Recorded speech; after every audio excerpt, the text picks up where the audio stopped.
जय जय राधा रमण हरि बोल।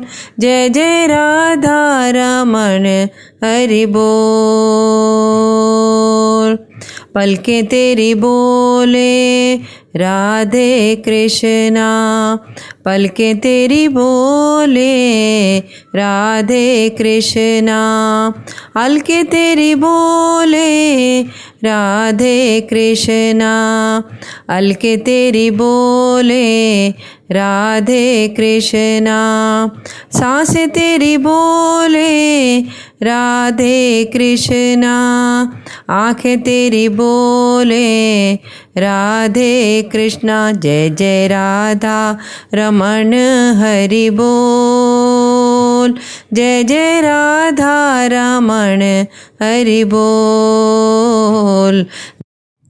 सूत जी ने कहा, हे शौनक जी, युद्ध में मारे गए अपने पुत्र पौत्रों को श्रद्धांजलि दिलवाकर श्री कृष्ण ने पुत्र शोक से विचलित राजा धृतराष्ट्र, युधिष्ठिर, माता गांधारी, कुंती और द्रौपदी को अनेक प्रकार से समझाकर सभी तरह के दुखों से मुक्त किया। श्री कृष्ण जी की आज्ञा से युधिष्ठिर राज सिंहासन पर बैठे। उन्होंने अनेक अश्वमेध यज्ञ किए। उनका पवित्र यश इंद्र के समान चारों दिशाओं में फैल गया। श्री कृष्ण जी तब द्वारका को जाने के लिए तैयार हुए। तब राजकुमारी उत्तरा श्री कृष्ण जी से हाथ जोड़कर बोली, हे श्री कृष्ण, मेरे गर्भ की रक्षा करिए, मैं आपकी शरण में हूँ, मेरे वंश की रक्षा करिए। उत्तरा की प्रार्थना सुनकर श्री कृष्ण जी का हृदय करुणा से भर गया। महाभारत के युद्ध में उत्तरा के गर्भ में चलाई हुई लौह शक्ति की रक्षा के लिए स्वयं ही सुदर्शन चक्र धारण करके उनके गर्भ में जा बैठे, जिससे उत्तरा के गर्भ की रक्षा हुई। इसके बाद जब श्री कृष्ण जी फिर चलने को तैयार हुए, तब पवित्र पतिव्रता द्रौपदी और कुंती ने आकर श्री कृष्ण से कहा, हे देवकी नंदन, हे वासुदेव, मैं आपको प्रणाम करती हूँ। पुत्रों सहित शोक से व्याकुल कई बार विपत्तियों से आपने मेरी रक्षा की है। हे श्री कृष्ण, अब आप हमें छोड़कर कहाँ जा रहे हैं? सूत जी कहते हैं, श्री कृष्ण के समझाने पर युधिष्ठिर सहित पांडव षड शैया पर पड़े हुए भीष्म पितामह के पास गए। व्यास तथा धौम्य आदि महर्षि भी उनके पीछे पीछे आए। युधिष्ठिर ने वहां पहुंचकर पितामह भीष्म का पूजन अर्चन किया। तब भीष्म ने कहा, हे धर्मपुत्रों, तुम लोगों को किसी प्रकार की चिंता नहीं करनी चाहिए, क्योंकि तुम्हारे साथ जनार्दन श्री कृष्ण हैं। ये श्री कृष्ण जी साक्षात नारायण का रूप हैं। हे युधिष्ठिर, अब मेरी आखिरी इच्छा ये है कि जब तक मेरे प्राण ना छूटें, तब तक श्री कृष्ण मेरे सामने ऐसे ही प्रसन्न मुद्रा में विद्यमान रहें। सूत जी कहते हैं, भीष्म के ऐसा कहने पर धर्मराज युधिष्ठिर ने उन शरशैया पे पड़े पितामह से अनेक प्रकार के धर्म संबंधी प्रश्न किए। भीष्म जी ने धन धर्म, राजधर्म, मोक्ष धर्म, स्त्रियों के धर्म और विष्णु जी के सभी धर्मों को संक्षेप में और कहीं कहीं विस्तार से भी वर्णन करके अनेक प्रकार के इतिहासों सहित धर्म, अर्थ, काम और मोक्ष का विवेचन किया। अंत में भीष्म पितामह ने श्री कृष्ण से कहा, हे भगवान, यदि आप अर्जुन के सहायक ना होते तो वह अपनी दुर्बुद्धिता के कारण युद्ध में शत्रुओं को कभी न मारता, परंतु आपने आत्मज्ञान देकर उसको बड़ा साहसी बना दिया है। हे अच्युत, आप वही सत्पुरुष हैं जो मेरी प्रतिज्ञा को सत्य करने के लिए अपनी प्रतिज्ञा को त्याग करके रथ से नीचे उतर के रथ का पहिया ले मुझे वैसे ही मारने चले आए जैसे हाथी को मारने के लिए सिंह चलता है। यह स्मरण करते हुए भीष्म जी ब्रह्मगति को प्राप्त हो गए। इनके पश्चात श्री कृष्ण और धृतराष्ट्र के आज्ञानुसार युधिष्ठिर ने उनके शव का दाह संस्कार किया और पुनः हस्तिनापुर आकर तपस्विनी गांधारी और माता कुंती को समझाते हुए राज्य संभाला। सूत जी बोले, हे मुनि, युधिष्ठिर बड़े ही धर्मात्मा थे। उनके राज सिंहासन पर बैठते ही पृथ्वी धन धान्य से पूर्ण हो गई। युधिष्ठिर के शासनकाल में किसी भी प्राणी को बीमारी या दैविक, भौतिक और आत्मिक क्लेश नाम मात्र को नहीं था। जब श्री कृष्ण वहाँ से चलने लगे, तब द्रौपदी, सुभद्रा आदि स्त्रियाँ उनको बड़े आदर सत्कार से विदा करती हैं। अनेक प्रकार के मंगलगान होते हैं और धुंदुभियाँ और नगाड़े बजते हैं। कुरुवंश की सभी स्त्रियाँ उन पर फूलों की वर्षा करती हैं, उनके रथ पर मोतियों की झालर लगाती हैं और अर्जुन श्वेत छत्र लेकर श्री कृष्ण जी के पीछे खड़े हो जाते हैं। ब्राह्मण लोग खड़े होकर उनको आशीर्वाद देते हैं। इस प्रकार जब श्री कृष्ण जी हस्तिनापुर से चलने लगे, तब उनकी रक्षा के लिए युधिष्ठिर ने स्नेह से हाथी, घोड़े और रथ सहित अपनी एक पैदल चतुरंगिणी सेना को उनके साथ कर दिया। बहुत दूर तक पांडवों की सेना ने उन्हें पहुंचा दिया। श्री कृष्ण जी अनेक वनों, नदियों, देशों को देखते हुए द्वारका पहुंच गए। सूत जी कहते हैं कि द्वारका पहुंचते ही श्री कृष्ण ने जोर से अपना 5 जन्य शंख बजाया, जिससे द्वारकावासी समझ गए कि श्री कृष्ण जी अपनी मधुपुरी में आ गए हैं। संसार के स्वामी अपने राजा के दर्शनों की तीव्र इच्छा से सारी प्रजा अपने घरों से निकलकर उनसे मिलने के लिए टूट पड़ी। वे अच्युत, आपके बिना यह द्वारिका सूनी पड़ी थी। जब से आप हमको छोड़कर हस्तिनापुर गए थे, तब से हम सभी पुरवासी विकल और दीन होकर दिन रात आपके ही वियोग में दुखी रहते हैं। आपसे एक क्षण का भी वियोग हमारे लिए करोड़ों वर्ष के समान दुखदायी होता था। आपके बिना समस्त फलों के भरे हुए पवित्र वृक्ष, लता मंडप से सुशोभित बगीचे, उनके मध्य में सरोवरों की शोभा बहुत ही फीकी लग रही थी। उसके नगर द्वार तथा सभी घरों के द्वारों और मार्गों में जहाँ जहाँ पवित्र सर्वत्र बंधनवार टंगे हुए थे, यह पुरी सर्वदा ध्वजा और पताकाओं से अलंकृत रहती थी। कृष्ण जी को आते हुए सुन के वसुदेव, अक्रूर, उग्रसेन, अमित पराक्रमी, बलभद्र, प्रद्युम्न, चारुदेश तथा सांजामवंती के पुत्र सांब आदि सभी बड़े हर्ष से मांगलिक वस्तुओं को लेकर स्नेहपूर्वक बड़ी प्रसन्नता से अपने रथों पर चढ़कर श्री कृष्ण की अगवानी करने लगे। जब श्री कृष्ण ने अपने घर में प्रवेश किया तो माता पिता ने उन्हें हृदय से लगा लिया। श्री कृष्ण जी ने देवकी सहित सातों माताओं को सिर झुकाकर खुशी से प्रणाम किया। श्री कृष्ण जी को देखकर माताओं के स्तनों से दूध टपकने लगा। वे दौड़कर उनकी गोद में जा बैठे। माताओं ने प्रेमाश्रु बहाकर उनको भिगो दिया। तत्पश्चात वे अपनी 16,000 पत्नियों के महल में गए। रानियों ने पुत्रों के बहाने से श्री कृष्ण जी के दर्शन स्पर्श किए। वे सब में रमण करने लगे। सब में रमण करने वाले हैं। उन्होंने सबको मोहित कर दिया, परंतु स्वयं वे किसी के हाथ नहीं लगे। किंतु सांसारिक लोगों में जो मूर्ख होते हैं वे यही जानते हैं कि श्री कृष्ण साधारण मनुष्य थे, परंतु उनको जानना चाहिए कि जो प्रकृति में स्थित रहते हुए भी सर्वदा उनके गुणों से युक्त नहीं होता, वही ईश्वर है। यही उसकी ईश्वरता है। शौनक जी बोले, अश्वत्थामा पांडवों के वंश को समाप्त करना चाहता था। वह ब्रह्मास्त्र से उत्तरा के गर्भ में पल रहे शिशु को भी मारना चाहता था, लेकिन कृष्ण जी हाथ में सुदर्शन लिए हुए उत्तरा के गर्भ के अंदर पल रहे बालक की रक्षा करने स्वयं पहुंच गए। भगवान ने अपने कवच से बालक को ढक दिया। उसकी सुरक्षा के लिए स्वयं अंतर्ध्यान हो गए। जब प्रसव का समय आया तो राजकुमारी उत्तरा ने एक बालक को जन्म दिया। इस बालक का नाम परीक्षित रखा गया। परीक्षित बड़ा होकर भगवान श्री कृष्ण का बड़ा भक्त बना। कुटुंबियों के वध से उत्पन्न पाप को नाश करने की इच्छा से राजा युधिष्ठिर ने कई अश्वमेध यज्ञ कराए।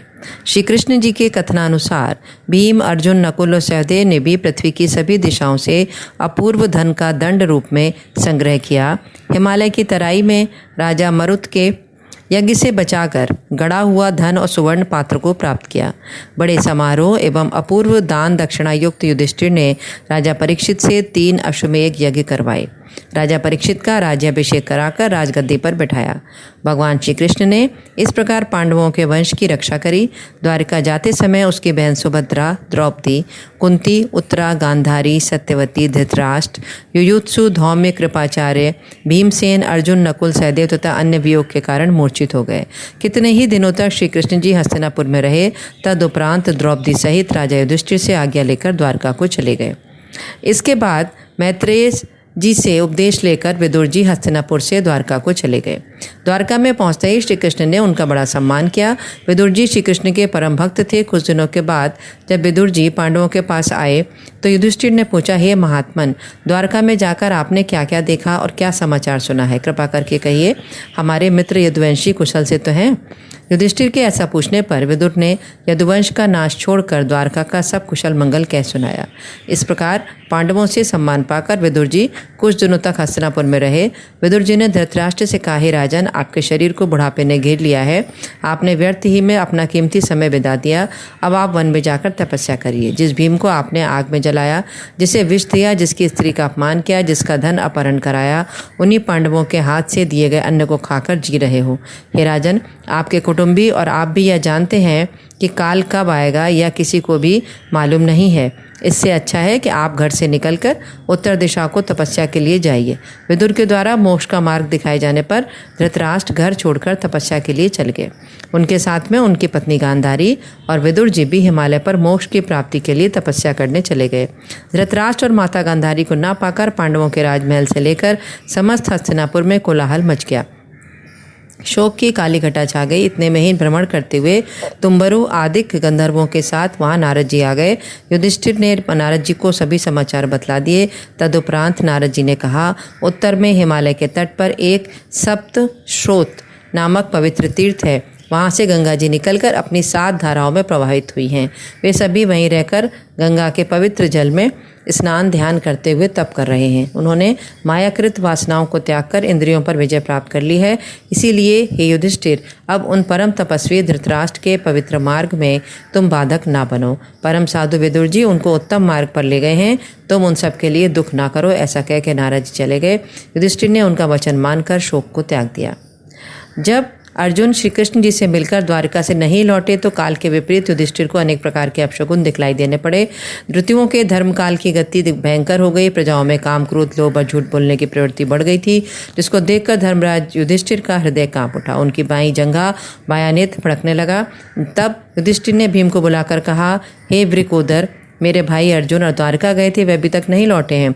7 महीने का समय बीत गया है। क्या नारद जी का बताया हुआ वह समय आ गया है जो श्री कृष्ण जी अपना लीलामय शरीर त्याग देंगे? ऐसा लग रहा है कि संसार में कोई महान परिवर्तन होने वाला है। नहीं तो सूर्य का प्रकाश मंद ना पड़ता, या आकाश में ग्रहों का परस्पर युद्ध हो रहा है। नदी, नद, तड़ाग और मनुष्यों के मन क्षुब्ध हो गए हैं। पता नहीं ये सभी मिलकर हमको किस प्रकार दुखी करना चाहते हैं। ये पृथ्वी विष्णु जी के चरणों के सौभाग्य से रहित हो जाएगी। राजा युधिष्ठिर ऐसा चिंतन कर ही रहे थे कि अर्जुन द्वारका से लौट आए। श्री कृष्ण जी के शोक में दुखी अर्जुन युधिष्ठिर से बोले, महाराज, श्री कृष्ण जी ने मुझे धोखा दिया है। उन्होंने मुझसे मेरे तेज को चुरा लिया है। जिनकी कृपा मात्र से मैंने स्वयंवर में मछली की आंख में निशाना साध कर द्रौपदी को जीत लिया। महाराज, जिन श्री कृष्ण जी की कृपा से मैंने मय को परास्त कर दिया, वही आज दिनों के दिन अनाथ मुझे छोड़कर चले गए। हे भाई, हम अनाथ हो गए हैं। जब मैं यदुकुल की इन स्त्रियों को लेकर द्वारका से चला तो पंचनद पर आते आते मुझे कुछ दुष्ट यादवों ने ललकारा, तो मेरा गांडीव भी धोखा दे गया। अर्थात मैं ऐसा निराश हो गया कि इस पर बाण रखकर उनका सामना भी न कर सका। द्वारकापुरी समुद्र में डूब गई और समस्त यदुकुल का संहार हो गया। सभी यदुवंशी शराब पीकर नशे में चूर हो आपस में गाली गलौज करके लड़ मरे। दुर्वासा ऋषि के महाशाप से ऐसा घोर संहार हुआ। इस प्रकार सभी पाप ताप के कारण पारस्परिक राग, द्वेष एवं लड़ाई झगड़े में काल कलवित हो गए। महाभारत युद्ध के आरंभ में श्री कृष्ण ने जो उन्हें वेदांत की शिक्षा दी थी, उस पर विचार करते हुए वे जीव ब्रह्म की एकता पर आकर संशयहीन हो गए। तब अर्जुन के मुख से यदुकुल का नाश, श्री कृष्ण जी की परमधाम यात्रा का समाचार सुनकर युधिष्ठिर ने भी अपने लिए स्वर्ग जाने का विचार स्थिर किया। उन्होंने उत्तरा के पुत्र परीक्षित को राज्य सौंपकर स्वयं स्वर्ग को प्रस्थान कर गए। परीक्षित का विवाह उत्तर की पुत्री इरावती के साथ संपन्न हुआ। सूत जी बोले, जब परीक्षित अश्वमेध यज्ञ कर चुके थे, तब राजा परीक्षित ने देखा कि कलयुग राजा का रूप धरकर एक गाय और एक बैल के जोड़े को ठोकरें मार रहा है। इस बैल के तप, दया, पवित्रता और सत्य रूपी 4 पैर थे। कलयुग के आने से तप, दया, पवित्रता रूपी 3 पैर टूट गए। सत्य रूपी 4था पैर ही उसका शेष रह गया था। ब्राह्मण वेशधारी कलयुग की ठोकर खाकर बड़े दुखी हुए। धर्म बैल का रूप रखकर इधर उधर घूम रहा था। तभी मार्ग में उसको पृथ्वी गाय का रूप रखकर मिली। धर्म रूपी बैल ने पूछा, देवी तुम कैसी हो? पृथ्वी रूपी गाय ने धर्म रूपी बैल से कहा कि आपके चरणों से युक्त सत्य, शुद्धता, दया, सरलता, क्षमा, दान, मन की निर्मलता, नेत्रों की स्थिरता, तपस्या और आचार आदि का अभाव, दूसरों के अपराध को सहन करने की शक्ति, लाभ में भी प्रसन्नता का न होना, शास्त्र चिंतन, ज्ञान, वैराग्य, ऐश्वर्य, शूरता, तेज, बल, स्मरण, स्वाधीनता, कार्यकुशलता, सौंदर्य, धैर्य, हृदय की कोमलता, मन, ज्ञानेंद्रियों और कर्मेंद्रियों की बुद्धिमत्ता, भोग सामग्रियों की प्राप्ति, गंभीरता, अचंचलता, श्रद्धा, यश, मान, ये सब अब कहीं भी दिखलाई नहीं पड़ते हैं। ऐसा जान पड़ता है कि ये सभी सद्गुण श्री कृष्ण जी के परमधाम जाते ही नष्ट हो गए, अथवा कलयुग ने आकर इन सभी का विनाश कर दिया है। पृथ्वी ने बैल रूपी धर्म से कहा, मुझे अपने सौभाग्य पर अत्यधिक गर्व है, तभी तो भगवान नारायण मेरे गर्व को नष्ट करने के लिए मुझको ऐसा दंड दे रहे हैं। सूत जी बोले, हे शौनक, जब धर्म और पृथ्वी आपस में इस प्रकार की बातें कर रहे थे, उसी समय राजसी वेश में एक शूद्र आया। वह हाथ में एक लंबा डंडा लिए था। उस डंडे तथा पैर से गाय और बैल को बारंबार मारने लगा। तब धर्म रूपी एक पांव का बैल दुखी हो आगे बढ़ा और पृथ्वी रूपी गौ भी नेत्रों से अश्रुधारा को बरसाती हुई शीघ्रता से आगे बढ़ने लगी। तभी राजा परीक्षित भी वहां पहुंच गए। उन्होंने तड़प कर उस राजा वेशधारी शूद्र से पूछा, मेरे द्वारा संसार की धर्म पूर्वक रक्षा किए जाने पर तू नरपिशाच मूक प्राणियों को इस तरह क्यों मार रहा है? क्या तू समझता है कि अब गौरक्षक श्री कृष्ण महाबली अर्जुन नहीं हैं, तो अब संसार में दूसरा कोई वीर ही नहीं है जिसके राज्य में दुष्ट को दंड ना मिले और दुष्ट सज्जनों को पीड़ित करे, या उन्मत्त राजा वैभव सहित नष्ट हो जाता है। शूद्र यानी कलयुग राजा परीक्षित को देखकर अपने असली रूप में प्रकट होकर परीक्षित की चरण में आकर खड़ा हो गया। परीक्षित ने उसको दंड न देकर उसके रहने के लिए 4 स्थान दिए: द्यूत, असत्य, मद्यपान, मद, स्त्री संग, आसक्ति, हिंसा, निर्दयता। तभी कलयुग ने कहा महाराज एक और कोई अच्छा स्थान भी दीजिए। राजा ने कहा अच्छा तुम स्वर्ण में भी वास कर सकते हो। फिर तो कलयुग ने राजा के स्वर्ण मुकुट में भी अपना वास स्थान बना लिया। राजा ने बैल धर्म के 3 पैर यानी तपस्या, शौच और दया को जोड़ दिया और शांतिपूर्वक संसार की सेवा और भरण पोषण करने में। श्री भागवत भगवान की है आरती, पापियों को पाप से है तारती। श्री भागवत भगवान की है आरती, पापियों को पाप से है तारती। पापियों को पाप से है तारती, पापियों को पाप से है तारती। ये शांति गीत पावन पुनीत, हर कष्ट मिटाने वाला, सब दर्श कराने वाला। ये शांति गीत पावन पुनीत, हर कष्ट मिटाने वाला, सब दर्श कराने वाला। ये सुख करनी ये दुख हरनी, ये सुख करनी ये दुख हरनी, श्री मधुसूदन की आरती। पापियों को पाप से है टारती, श्री भागवत भगवान की है आरती।